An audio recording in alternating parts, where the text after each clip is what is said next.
Hello and welcome to the channel Love Obstetrics and Gynecology. In this video, I'll explain about the abnormal labor occipito-posterior position. So today we are going to learn about occipito-posterior position. Occipito-posterior position is in the abnormal mechanism of labor. Abnormal, right? So in the occipital posterior position, it can be right occipito-posterior, direct occipito-posterior, or just occipito-posterior we say, or left occipito-posterior. Why are we saying posterior?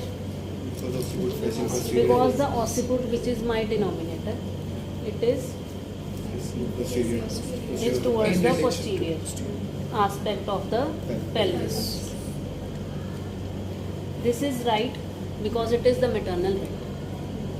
Right occipito-posterior means that the occipital bone is overlying this sacroiliac articulation.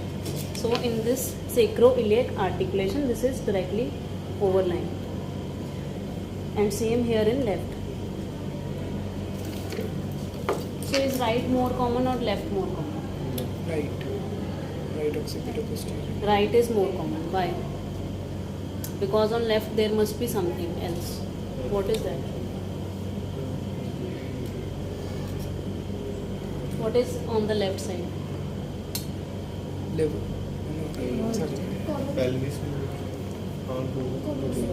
Sigmoid colon. Because the sigmoid colon is on the left side. So more favorable is right occipito-posterior. So it is called as abnormal presentation, but it is more of abnormal position. Because presentation is cephalic. It is a longitudinal like cephalic presentation, but the occiput is in the posterior aspect of the pelvis, hence we call it as abnormal position. ठीक है? In which kind of pelvis it is more favorable?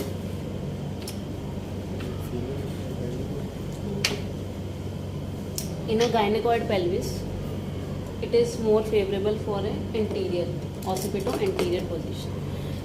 Plateau. In platypoid, it will be more in the transverse. So which two type of pelvis are left? Android and anthropoid. It is more common in these two type of pelvis. So also it is called as more favorable position in case of a android pelvis. Or it can occur, this was for the maternal pelvis, in the status of maternal pelvis, that it was either android or anthropoid, that it was more common. But also in relation of fetal skull, if it is deflexed, it will be more, there are more probable chances that it will be also a occipito-posterior position. See, this is my fetal spine. Over here will be my maternal spine. So if you say that this is my maternal spine over here, my maternal spine right over here, so it is going to push this fetal spine, and as it is going to push this fetal spine, it is going to promote its deflection. So in the occipito-posterior position, deflection also accompanies. Now if we want to do is a per abdomen examination on a occipito-posterior position, and I am talking about in case of a right occipito-posterior. On my frontal grip, I'll feel a soft, broad, irregular one. On my lateral grips, the back is towards the maternal spine. So on both sides, I'll be feeling limbs.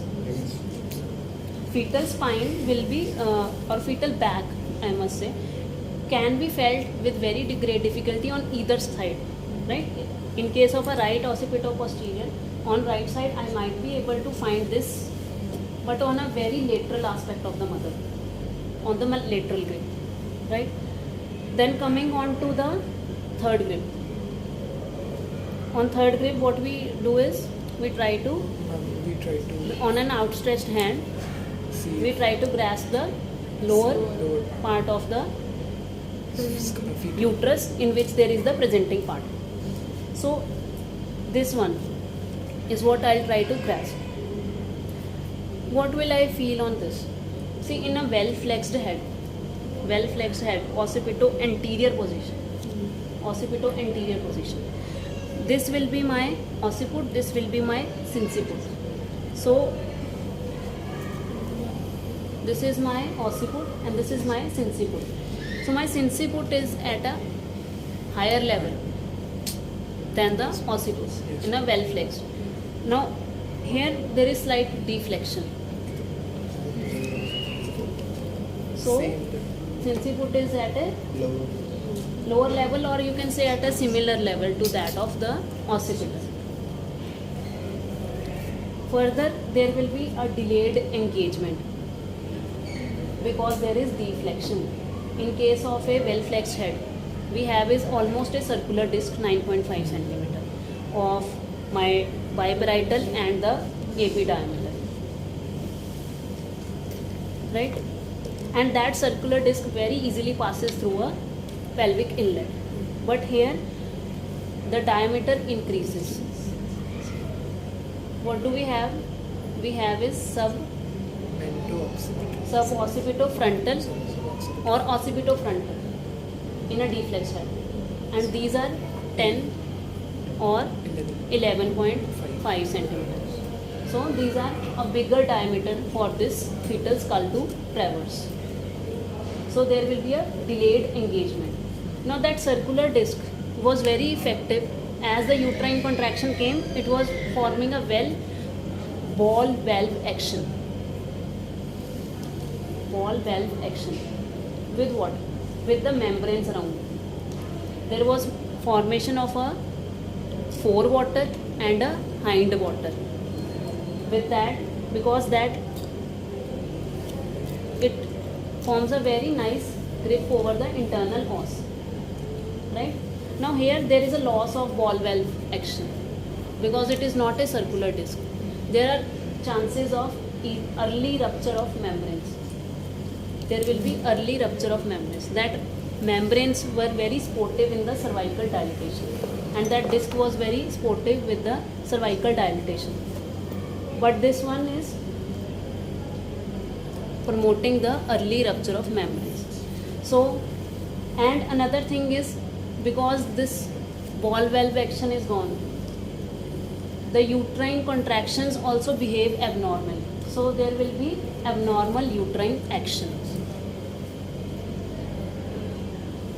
So lot of factors. First is delayed engagement. Next is there is hindrance in the cervical dilatation and effacement. There is early rupture of membranes. There is abnormal uterine action. All of these factors are going to cause delayed or prolonged labor. The duration of each stage of labor is going to be prolonged. Right? Well, in any case, it got engaged. It got engaged, whether it was in the slight deflexed mode, but it still got engaged as it touched the pelvis.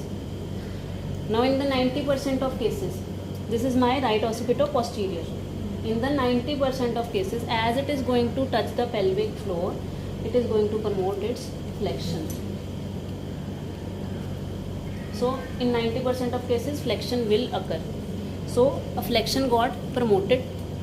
Finally, with flexion, what happens is occiput is going to touch the pelvic floor, and anything that touches the pelvic floor is going to rotate anteriorly. It is going to rotate anteriorly. But now see, my sagittal suture on the fetal skull was in the oblique diameter, right oblique diameter, right? Whereas my shoulders in a right occipito-posterior are in a left oblique. They are in the left oblique. Now I am saying that it is going to rotate anteriorly. It is going to rotate anteriorly to 3/8 of a circle. and neck cannot bear a torsion more than 1/8 of a circle. So in the first 2/8 of the circle, I am going to move my shoulders. So from here, this is 1/8, this is my 2/8. My 1/8 cause was exactly transverse में आया, right? Transverse. Another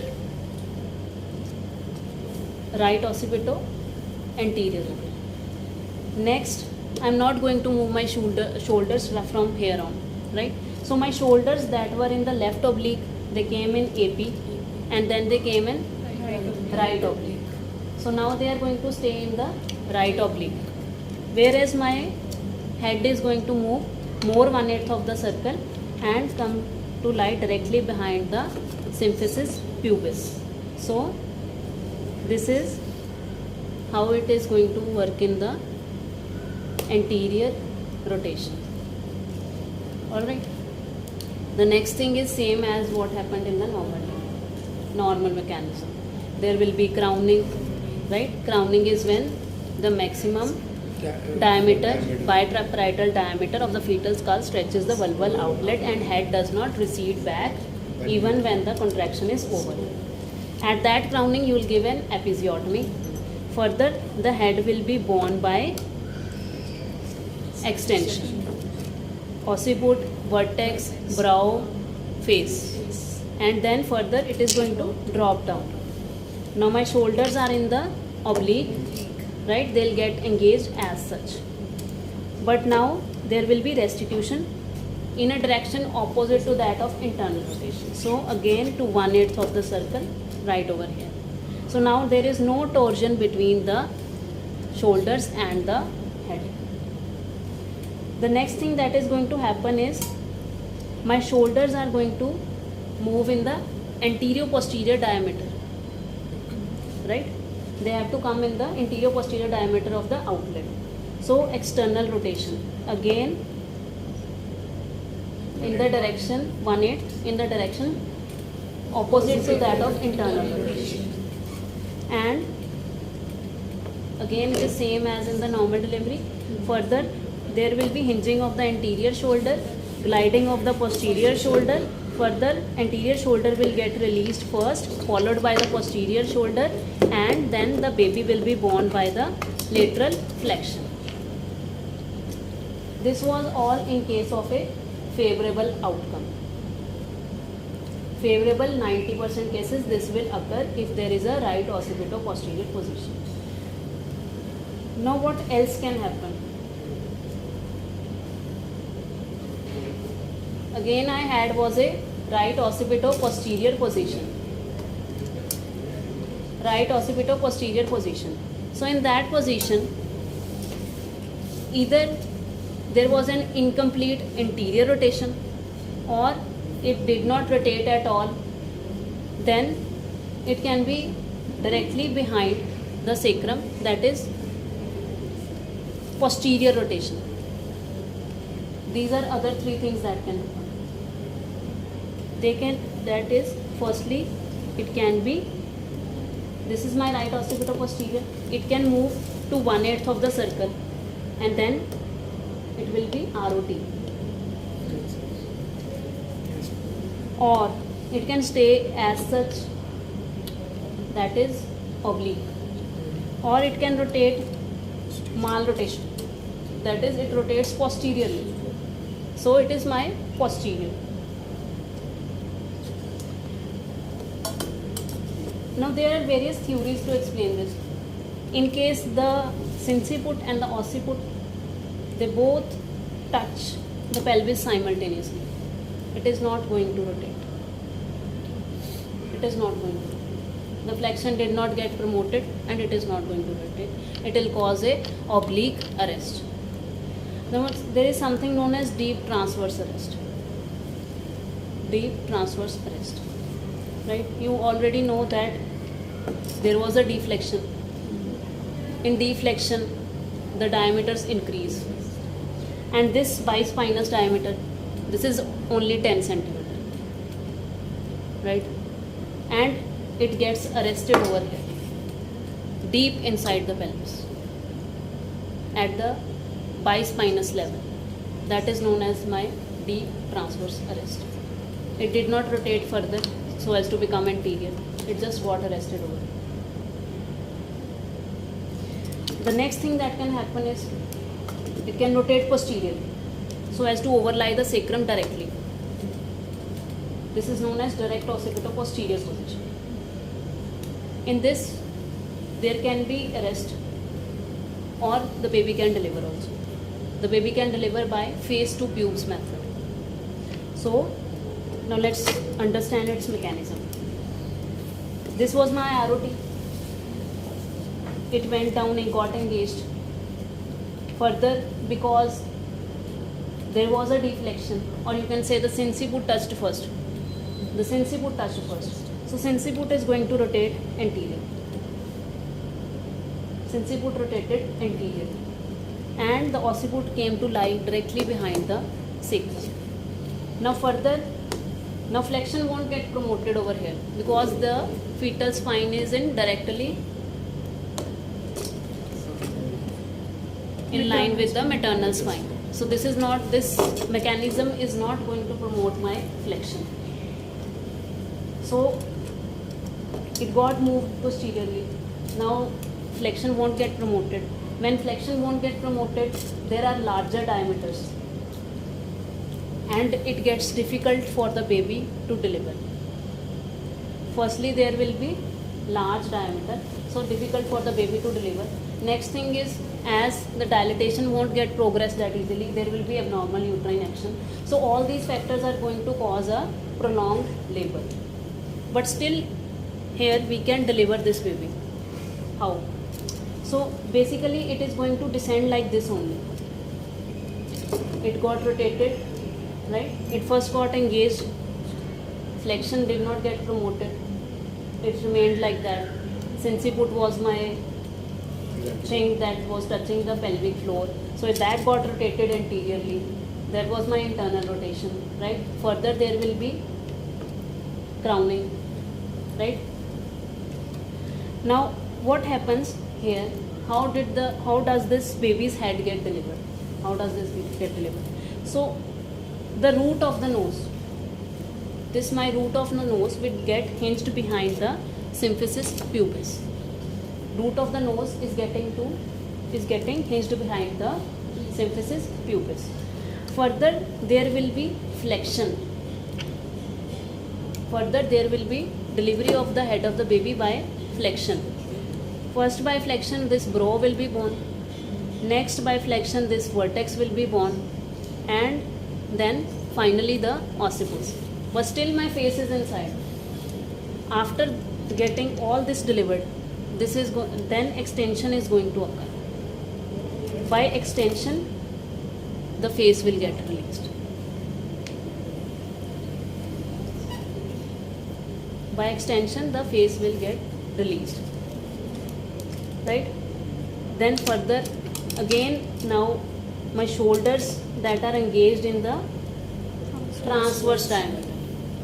They are engaged in the transverse diameter of the pelvic inlet. They got engaged like that. But they cannot deliver as such. So there will be restitution and external rotation.